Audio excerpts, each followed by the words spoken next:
When I first sat down with the charcoal in my mind, I wasn't sure what I wanted to draw, but I knew I wanted to create something peaceful, something that reminded me of a calmness and connection. I started by sketching the outline of a tall tree.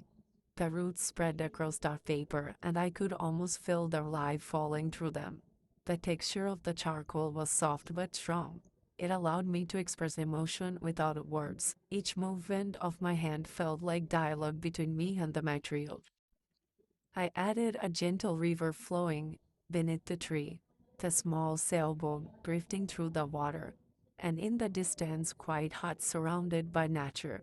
It started to feel like a piece of home, something that carried memories and simplicity and belonging. I noticed how the material moved so slowly, how the shades of black and gray could shift from light to darks depending on the pressure I applied. The flow of the charcoal felt natural and rhythmic. As I worked, I realized how the material invited me into the process. It encouraged me to touch, to blend, to fill.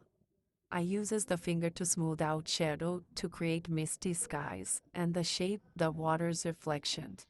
The experience was very sensory. It reminded me of how children engage with materials through touch, movement, and curiosity.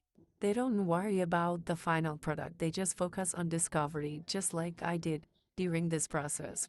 The charcoal responded to every emotion I had that day. When I pressed hard, the line became bold and confident.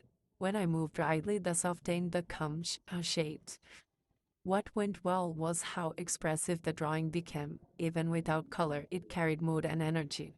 But even that taught me something. Art doesn't need to be perfect, it's the imperfection that gives like character and truth.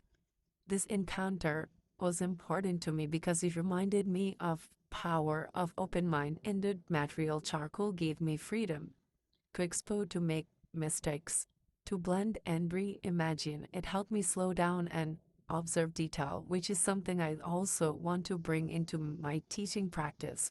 Children too need to freedom to explore materials without fixed expectation. Through this experience, they learn to express their thoughts and emotion in creative, meaningful ways.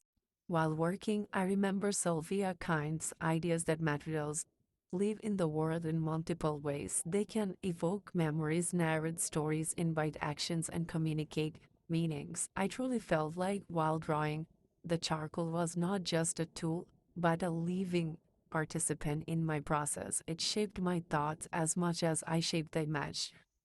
The connection made me more aware that in early childhood education, materials are not passive. They invite relationships, experiment, and in transformation.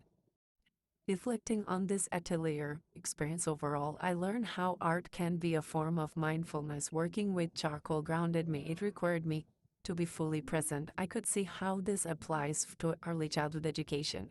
When we provide materials that engage children's senses, we give them opportunity to express, reflect, and connect. My role as an educator is to listen to these creative expressions, to value their process over the product, and to create a space where children feel confident exploring who they are.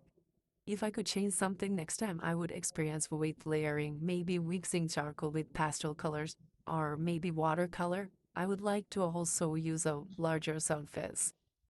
I would bring the same spirit of curiosity and reflection into my classroom, encouraging children to explore materials openly, just as I did with my scenery.